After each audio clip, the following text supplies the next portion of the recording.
அல்லாஹ்வுடைய தூதர் அவர்கள் சொல்கிறார், திஹாமா என்கிற மலை தொடர்கள் இருக்கிறதே, அந்த மலை தொடர்களை போல ஏராளமான அமல்களை அல்லாஹ்விடத்திலே நாளை மறுமையிலே ஒரு கூட்டத்தார் கொண்டு வருவார்கள். பரப்பப்பட்ட காற்றிலே சிதறடிக்கப்பட்ட புழுதிகளை போல அந்த அமல்களை எல்லாம் அல்லாஹ் அழிச்சு ஒண்ணுமில்லமாக்கி. கேட்ட உடனே சஹாபாக்களுக்கு பயம். அல்லாஹ்வுடைய தூதர் என்ன சொல்றீங்க? அமல்களை ஏன் இறைவன் அழிக்கிறான்? இறைவனுக்காகத்தான நான் தொழுதேன், இறைவனுக்காகத்தான நோன்பு வச்சேன், இறைவனுக்காகத்தான தர்மம் செய்தேன், அல்லாஹ்வுக்காக நான் செய்த அமல்களை அல்லாஹ் ஏன் அழிக்கிறான்? சிஃபஹும் லனா, அல்லாஹ்வுடைய தூதரே அவர்கள் யார் என்று எங்களுக்கு நீங்கள் விளக்கமாக சொல்லுங்கள். நபிகளார் சொல்கிறார்கள், இன்னஹும் இஹ்வானக்கும், அறிந்து கொள்ளுங்கள் அவர்கள் எல்லாம் உங்களுடைய சகோதரர்கள் தான். மின் ஜில்தத்திக்கும், உங்களுடைய தோளோடு தோள் நின்று உங்களோடு கலந்திருக்கக்கூடியவர்கள் தான் அவர்கள். மேலும் சொல்கிறார்கள், இரவிலே நீங்கள் நின்று வணங்குகிறீர்களே அதுபோல் அவர்கள் உங்களோடு நின்று வணங்குவார்கள். அப்படிப்பட்ட காரியத்தை அவர்கள் செய்வார்கள் என்றெல்லாம் ரசூலுல்லாஹ் சொல்லிவிட்டு அடுத்து சொல்கிறார்கள், அவர்கள் ஏன் இப்படிப்பட்ட ஒரு கேவலமான நிலைக்கு நாளை மறுமையிலே தள்ளப்பட்டார்கள். நபிகளார் சொல்கிறார்கள், என்ன காரணம் தெரியுமா? அவர்கள் தனிமை என்று வந்துவிட்டால், அவர்கள் தனித்து விடப்பட்டால் அல்லாஹ் எதையெல்லாம் அவர்களுக்கு ஹராமாக்கினானோ அதை எல்லாவற்றையும் அவர்கள் ஹலாலாக்கி விடுவார்கள். யார் பார்க்க போறா? யாருக்கு தெரியும்? யார் வந்து நம்மளை கேட்பா? ஒரு மாத காலம் தொழுதோம், ஒரு மாத காலம் நோன்பு வச்சோம், ஒரு மாத காலம் நன்மை செய்தோம், நாம் செய்த அந்த நன்மைகளுக்கான கூலி அல்லாஹ்விடத்தில் கிடைக்குமா இல்லையா? அடுத்து வரக்கூடிய இந்த காலங்கள் தான் தீர்மானிக்க போகுது. அஸ்ஸலாமு அலைக்கும் வரஹ்மத்துல்லாஹி வபரகாத்துஹு. கண்ணியத்திற்குரிய சகோதரர்களே, மனிதனுடைய வாழ்க்கை பயணம் என்பது பல்வேறு விதமான எதிர்பார்ப்புகளால், தேவைகளால் நிரப்பப்பட்ட ஒரு வாழ்க்கை பயணம். எந்த இடங்களிலெல்லாம் மனிதனுடைய எதிர்பார்ப்புகளும் தேவைகளும் முழுமையாக சரியாக பூர்த்தி செய்யப்படுகிறதோ அந்த இடங்களில் எந்த விதமான பிரச்சனையும் சிக்கல்களும் இல்லாமல் இலகுவாக மனிதன் தன்னுடைய வாழ்க்கை பயணத்தை தொடர்ந்து மேற்கொள்கிறான்.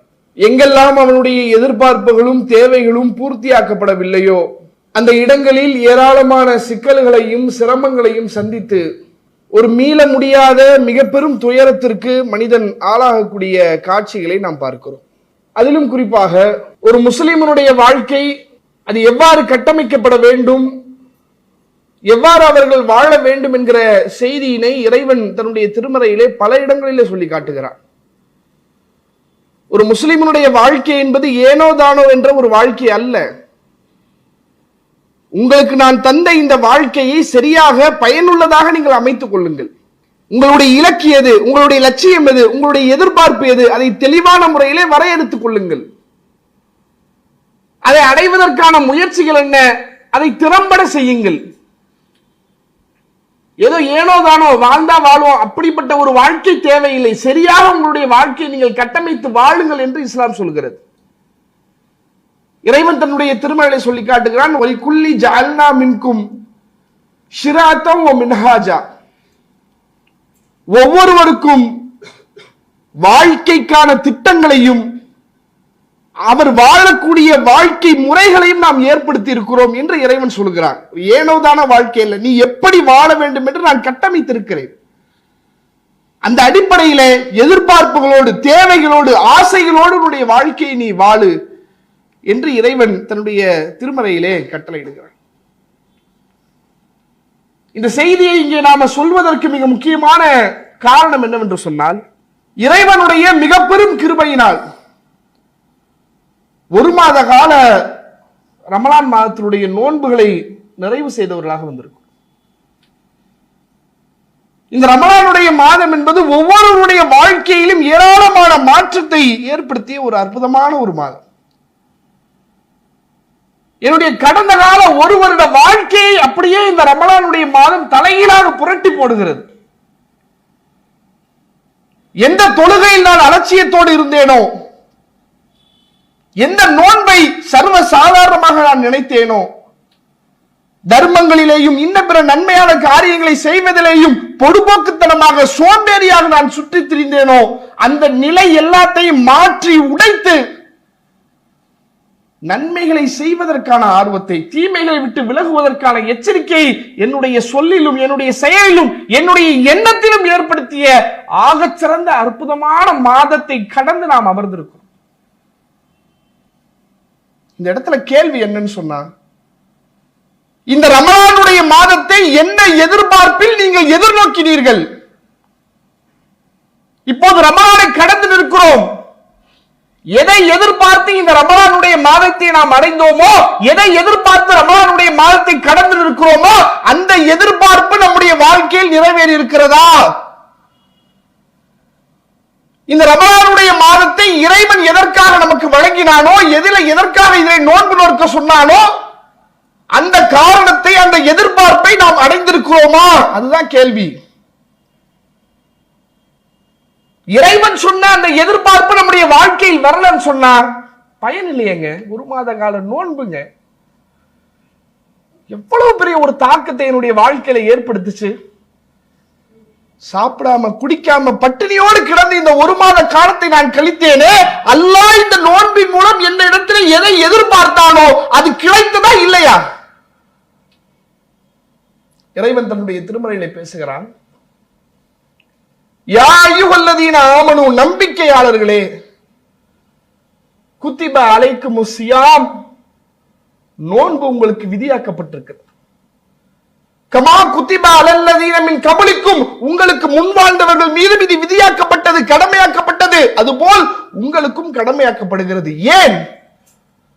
லஅல்லக்கும் தத்தகூன், நீங்கள் இறைவனை அஞ்சக்கூடியவர்களாக மாற வேண்டும் என்பதற்கு, இறையச்சத்தை நீங்கள் உணர வேண்டும் என்பதற்காகத்தான் இந்த ஒரு மாத கால நோன்பு என்கிறான். அந்த இறையச்சத்தை நான் உணர்ந்தேனா? நோன்பு வச்சு முடிச்சாச்சு. அல்லாஹ் சொன்ன அந்த இறையச்சம் என்னுடைய உள்ளத்திலே வந்திருக்கா இல்லையா? சாதாரணமான விஷயம் அங்க இறையச்சம் என்பது. திருமறை குர்ஆனை நீங்கள் திருப்பி பாருங்கள், திருப்பக்கூடிய ஒவ்வொரு பக்கங்களிலும் திரும்ப திரும்ப திரும்ப இறைவன் சொல்லக்கூடிய வார்த்தை இறையச்சம். தொழுகையா, தொழுகையினுடைய சிறப்பை சொல்கிறான், அதனுடைய மகத்துவத்தை சொல்கிறான், அதனுடைய முக்கியத்துவத்தை சொல்கிறான், தொழுபவர்களுக்கு கிடைக்கக்கூடிய நற்பாக்கியங்களை சொல்கிறான். எல்லாம் சொல்லிவிட்டு அந்த தொழுகையினுடைய நோக்கம் என்ன தெரியுமா? இறையச்சம். நோன்பா, நோன்பு எத்தனை பெரும் சிறந்த கடமை, எத்தனை பெரும் நன்மைகளை வாரி வழங்கக்கூடிய கடமை, இறைவனுடைய விருப்பத்தை பெற்றுத் தரக்கூடிய கடமை என்று நோன்பினுடைய சிறப்புகளை எல்லாம் சொல்லிவிட்டு அந்த நோன்பு எதற்காக? இறையச்சத்திற்காக. ஹஜ் என்கிற புனித பயணம், அல்லாஹ்வுடைய தூதர் அவர்கள் சொல்கிறார்கள், ஒருவருடைய ஏற்றுக்கொள்ளப்பட்ட ஹஜ் என்பது அவர் அன்றைய நாளிலே பிறந்த பாலகனை போல அல்லாஹ் அவரை மாற்றி விடுவார், பாவங்கள் அற்றவராக. எவ்வளவு பெரிய சிறப்பை வாரி வழங்கக்கூடிய ஹஜ் என்கிற பயணம், அதிலே நீங்கள் மேற்கொள்ளக்கூடிய சிரமம், உங்களுடைய உடலாலும் பொருளாதாரத்தாலும் நீங்கள் படக்கூடிய கஷ்டங்கள் எல்லாவற்றையும் சொல்லிவிட்டு இறைவன் அதிலும் சொல்கிறார், அதிலும் எனக்கு இறையச்சம் தான் தேவை. குர்பானி கொடுக்கிறீர்களா, ஆட்டையும் மாட்டையும் ஒட்டகத்தையும் அறுக்கிறீர்களா, அந்த இடத்தில் எனக்கு இறையச்சம் தேவை. குடும்ப வாழ்க்கையா, அந்த இடத்தில் எனக்கு இறையச்சம் தேவை. வியாபாரமா, அங்கே எனக்கு இறையச்சம் தேவை. எல்லா இடங்களிலும் இறைவன் நம்மிடத்தில் எதிர்பார்ப்பது இறையச்சத்தை தான். அந்த இறையச்சத்தை இந்த நோன்பு தந்ததா? வந்த இறையச்சத்தை தக்க வைப்பதற்கு என்ன வழி, அதை மெருகேற்றுவதற்கு என்ன வழி, அதை அதிகரிக்க என்ன வழி, அதை நோக்கி செல்லுங்கள். இறையச்செல்லாம் வந்த மாதிரியே தெரியலையேங்க. நோன்புக்கு முன்னாடி எப்படி இருந்தானோ நோன்பு முடிஞ்சு அப்படிதான் இருக்கிறேன், ஒன்னும் மாற்றம் வரலையே. நடுவுல கொஞ்ச நாள் தொழுதேன், இபாதத் பண்ணேன், தர்மம் எல்லாம் கரெக்ட் தான், நீங்க சொல்ற மாதிரி ஒரு மாற்றம், ஒரு தாக்கம் வரலையே, அப்படிதான் இருக்கிறேன். எங்க தப்பு நடந்துச்சு? ஏன் இறையச்சம் வரல? எங்க நம்ம தப்பு செஞ்சோம்? அதை கவனித்து அதை நம்ம சரி செய்யலனா ஒரு மாத கால நன்மைங்க அல்லாஹ் அப்படியே அதை ஏற்றுக்கொள்ளாம ஒன்றுமில்லாமல் ஆக்கிவிடும். பிரதானமான அம்சம். அல்லாஹ் ரப்பல் ஆலமீன் தன்னுடைய திருமறையிலே இறையச்சத்தை ஒரு மனிதன் உணர வேண்டும் என்று சொன்னால் அந்த இறையச்சம் எப்படிப்பட்டது என்பதை புரிந்து கொள்வதற்காக திருமறை குர்ஆனிலே இறைவன் இறையச்சம் என்றால் என்ன என்று பாடம் நடத்துகிறார். சுப்ஹானல்லாஹ், இந்த வசனம் பல லட்சக்கணக்கான தடவை நமக்கு மத்தியிலே பேசப்பட்டு திரும்ப திரும்ப சொல்லப்பட்டு கொண்டேதான் இருக்கிறது. ஆனால் அந்த வசனத்தினுடைய உண்மையான கருத்து என்ன, கரு என்ன என்பதை புரியாமலே போய்கொண்டிருக்கிறோம். இறைவன் தன்னுடைய திருமறையிலே சொல்கிறான், யா அய்யுஹல்லதீன ஆமனூ, நம்பிக்கையாளர்களே, இறை விசுவாசிகளே, இத்தகுல்லாஹ், அல்லாஹ்வை நீங்கள் பயந்து கொள்ளுங்கள். அந்த பயம் எப்படி இருக்க வேண்டும்? ஹக்க துக்காத்தி, அவனை அஞ்ச வேண்டிய முழுமையான முறையிலே அஞ்ச வேண்டும். இறைவனை பயப்பட வேண்டும் என்றால் சாதாரணமாக அல்ல, முழுமையாக அவனை பயப்பட வேண்டும், சரியாக அவனை பயப்பட வேண்டும். வலா தமூதுன்ன இல்லா வ அன்தும் முஸ்லிமூன், கட்டுப்பட்டவர்களாகவே தவிர நீங்கள் மரணித்து விடாதீர்கள் என்று இறைவன் சொல்லி காட்டுகிறார். இறையச்சத்தை அல்லாஹ் ரெண்டா பிரிக்கிறான். நம்ம அதை புரியாமலே இருந்துகிட்டு இருக்கோம். நீங்க நினைக்கலாம் என்னங்க இறையச்சம் வரல, இறையச்சம் வந்துதானங்க நான் தொழுதேன், இறையச்சம் வந்துதானே நோன்பு வச்சேன், இறையச்சம் வந்துதானே தர்மம் செஞ்சேன், இறையச்சம் வந்துதானே குர்ஆனை படிச்சேன். சரிதான், அது இறையச்சத்தினுடைய ஒரு வகை, அவ்வளவுதான். அது முழுமை அல்ல. இறைவன் எதிர்பார்க்கக்கூடிய இறையச்சம் அது மட்டும் அல்ல. இந்த வணக்க வழிபாடுகள் எல்லாம் இறையச்சத்தினுடைய ஒரு அம்சம், ஒரு வகை. வெளிப்படையிலே நாம் செய்யக்கூடிய இறையச்சத்தினுடைய ஒரு தன்மைகள் தான் இந்த வணக்க வழிபாடுகள் எல்லாம். அப்படி என்றால் இறைவன் நம்மிடத்தில் எதிர்பார்க்கக்கூடிய இறையச்சம் என்ன? உண்மையான முழுமையான இறையச்சம் என்ன? உன்னுடைய உள்ளத்தால் அல்லாஹ்வை நீ பயப்பட வேண்டும். இன்னல்லதீன யக்ஷவுன ரப்பஹும் பில் கைப் லஹும் மக்ஃபிரத்தும் வ அஜ்ருன் கபீர். யார் தனிமையிலே தன்னுடைய இறைவனை அஞ்சுகிறார்களோ அவர்களுக்குத்தான் மன்னிப்பும் மகத்தான கூலியும் இருக்கிறது. அல்லாஹ் என்னிடத்தில் எதிர்பார்க்கக்கூடிய முழுமையான இறையச்சம் என்ன? வெளிப்படையில நான் தொழுகிறேன், நோன்பு வைக்கிறேன், தர்மம் செய்கிறேன், குர்ஆனை ஓதுறேன், சரிதான். ஆனா நான் எதிர்பார்க்கிறது அது அல்ல. நான் உன்னிடத்தில் எதிர்பார்ப்பது தனிமையிலே நீ என்னை பயப்படுகிறாயா? நீ செய்யக்கூடிய இந்த செயலை இந்த உலகத்தில் யாருக்கும் தெரியாது, ஆனால் இறைவா உனக்கு தெரியும், உன்னுடைய நேசத்திற்காக இதை நான் செய்தேன் என்று செய்திருக்கிறாயா?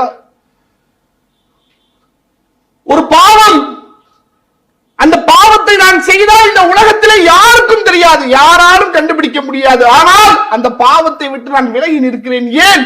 இறைவா உனக்காக நான் விலகி நிற்கிறேன். இப்படி நிற்கிறாயா? இந்த இறையச்சத்தை தாங்க அல்லாஹ் விரும்புறான். இந்த இறையச்சம் இருக்குல்ல, முழுமையான இறையச்சம், அதை எப்படி உணர்றது? நம்ம ஒரு செய்தி, ஒரு ஹதீஸ், இந்த செய்தியை நீங்க தனிமையில எடுத்து அவரவர் எடுத்து படித்து பாருங்கள்.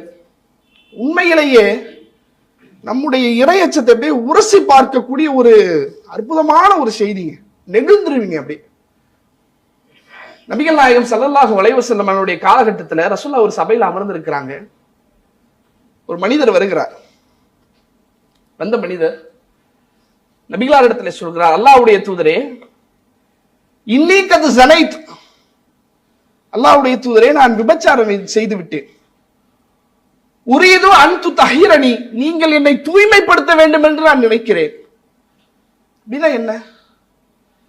நான் விபச்சாரம் பண்ணிட்டேன், இந்த விபச்சாரத்திற்கான தண்டனையை நீங்கள் எனக்கு தரணும், கல்லால எரிந்து என்னை நீங்கள் சாகடிக்கணும் நான் நினைக்கிறேன், அதை செய்யுங்களேன் என்று வந்து கேட்கிறார். கேட்ட உடனே ரசூலுல்லாஹ் என்ன செய்யறாங்க? முகத்தை இப்படி திருப்புறாங்க. விரும்பல ரசூலுல்லாஹ் அவர் கேட்டதை, முகத்தை திருப்புறாங்க. அவர் என்ன பண்றாரு? இப்படி வர்றாரு, இந்த பக்கம் வந்து சொல்றாரு. ரசூலுல்லாஹ் இப்படி திருப்புறாங்க, இந்த பக்கம் வர்றாரு. இப்படியே நபிகளார் தன்னுடைய முகத்தை திருப்பி விட்டு கடைசியில் அல்லாஹ்வுடைய தூதர் அவங்க அந்த தோழரை பார்த்து கேட்கிறாங்க, உனக்கு எதுவும் பைத்தியமா? நீ பைத்தியக்காரனா?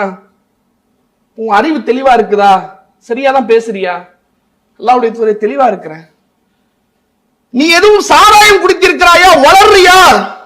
ஏன் இப்படி கேட்கிறாங்க ரசூலுல்லாஹ்? உலகத்துல இந்த மாதிரி நடக்காதுங்க. ஒரு தவறு செய்து விட்டு நான் தான் இந்த தப்பை செஞ்சேன், எனக்கு தண்டனை கொடுங்க என்று வருவதற்கு உலகத்தில் யாரும் முன் வர மாட்டார்கள். என்ன நடக்கும் தெரியுமா? ஒரு தப்பு பண்ணிட்டேன்னு வைங்க, அதை மறைக்கிறதுக்கு என்ன வழின்னு தான் யோசிப்பேன். யாருக்கும் தெரியக்கூடாது, அவனுக்கு தெரியக்கூடாது, இவனுக்கு தெரியக்கூடாது, அதை மறைக்க என்ன வழி? ஒருவேளை அந்த தப்பு தெரிஞ்சிருச்சா அடுத்து என்ன நிலைமை? ஆதாரம் இருக்கா? சான்று இருக்கா? சாட்சி இருக்கா? எத்தனை பேர் பார்த்தாங்க? கூட்டிட்டு வா எல்லாரையும். இப்படி அவர் என்ன சொல்றாரு? நான் தப்பு பண்ணிட்டேன், அந்த தப்புக்கு என்கிட்ட சாட்சி இல்ல, ஆதாரம் இல்ல, நான் தான் சாட்சி, எனக்கு தண்டனை நீங்க கொடுங்க. ரசூலுல்லாஹ் சஹாபாக்களை பார்த்து கேட்கிறாங்க, இவருக்கு என்னப்பா பிரச்சனை? இவர் தெளிவாதான் இருக்காரு, இவரை நீங்க சோதிக்க மாட்டீங்களா?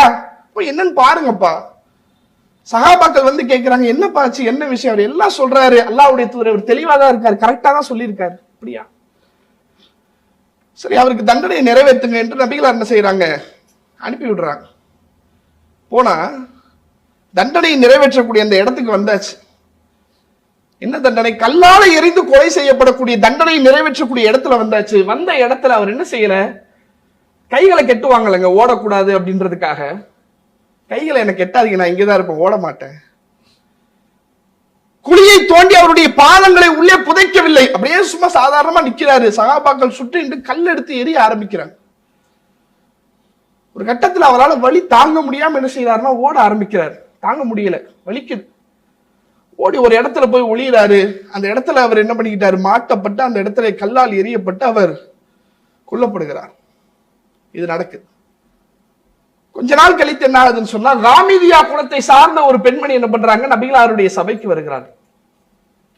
அவங்க வந்து சொல்றாங்க, அல்லாஹ்வுடைய தூதரே, நான் விபச்சாரம் செய்து விட்டேன், என்னை தூய்மைப்படுத்துங்கள் என்று. அதே வார்த்தையை ரசூலுல்லாஹ் நம்ம முகத்தை இப்படி திருப்புறாங்க. அந்த பெண்மணி கேட்கிறாங்க, மாயிஸ் இப்னு மாலிக்கு நீங்க என்ன செஞ்சீங்களோ அந்த மாதிரி என்கிட்ட செய்யணும்னு நினைக்காதீங்க அல்லாஹ்வுடைய தூதரே. நான் தவறு செய்து விட்டேன், அதற்கான ஆதாரம் என்னுடைய வயிற்றிலே கருவாக உருவாகி நிற்கிறது. நான் தப்பு செஞ்சதுக்கான ஆதாரம் என் வயிற்றுல இருக்கு. சரி, அல்லாஹ்வுடைய தூதர் அவங்க சொல்றாங்க, நீ சென்று அந்த குழந்தையை பெற்றெடுத்து விட்டு வாமா, அனுப்பி வைக்கிறாங்க. போயிட்டாங்க.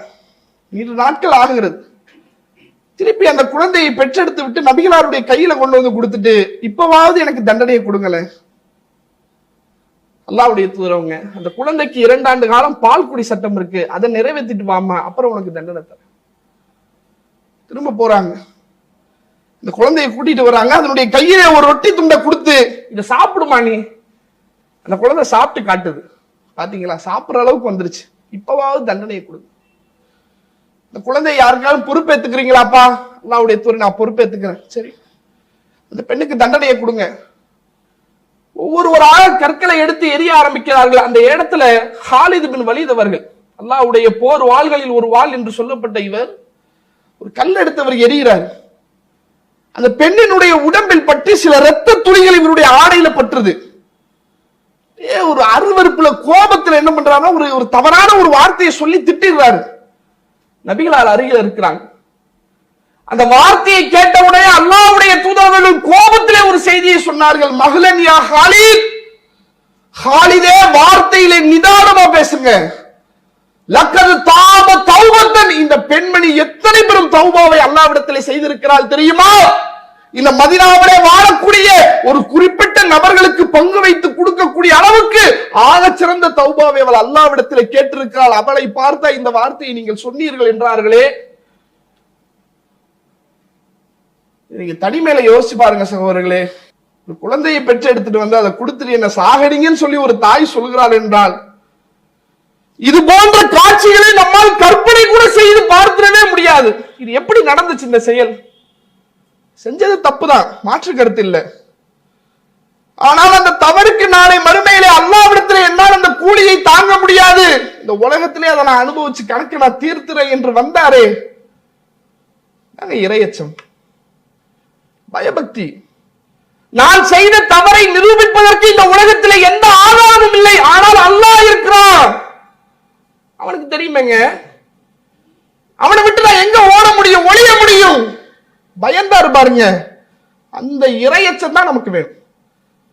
அந்த இறையச்சத்தை நமக்கு பயிற்சி அளிக்கத்தான் இந்த ரமலான்.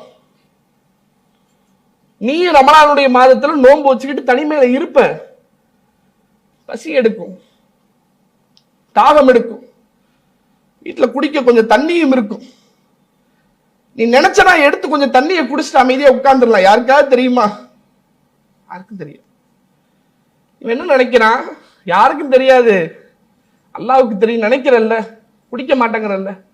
அதான் அல்லாஹ்வுக்கு தெரியும் என்று பயந்து இந்த தண்ணீரையும் இந்த சாப்பாட்டையும் குடிக்க மறுக்கக்கூடிய நீ, இந்த ரமலானுடைய மாதத்திலே உன்னுடைய இறையச்சத்தை மெருகேற்றுவதற்காக போராடக்கூடிய நீ, ரமலான் முடிந்த பிறகு அல்லாஹ் பார்க்கிறான் என்ற பய உணர்வோடு வட்டியை விட்டு நீ மீள வேண்டும். அதுக்குத்தான் பயிற்சி.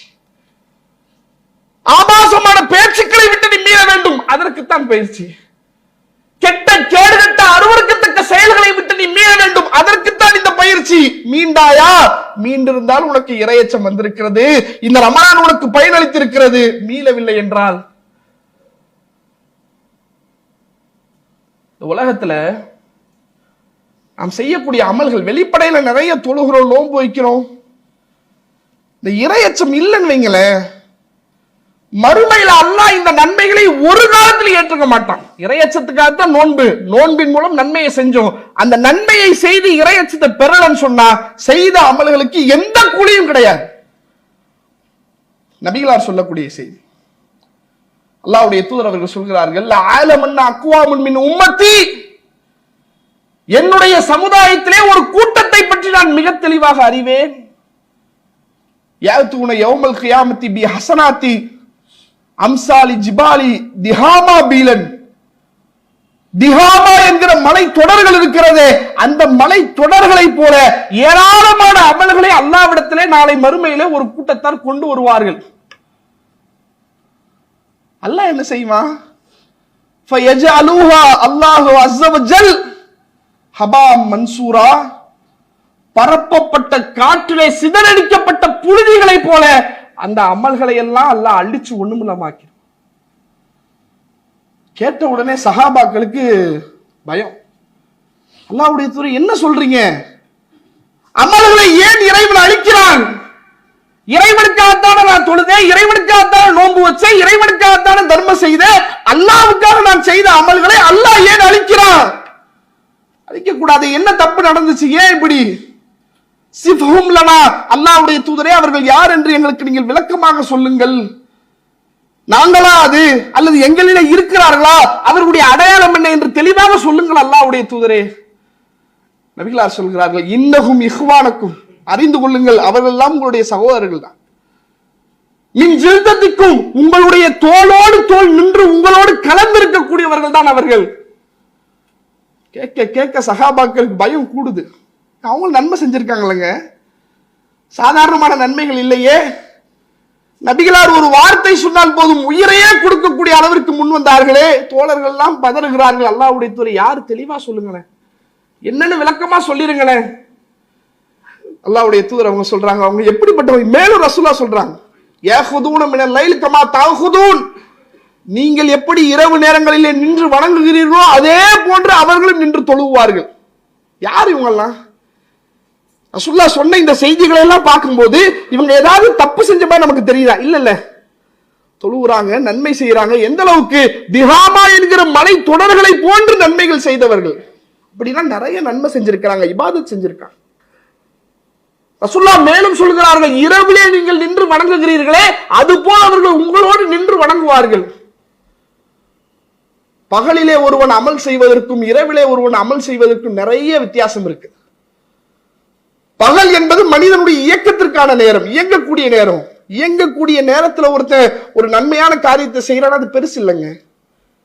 ஆனால் இரவு என்பது மனிதன் ஓய்வெடுக்கக்கூடிய நேரம், அவன் உறங்க செல்லக்கூடிய நேரம்.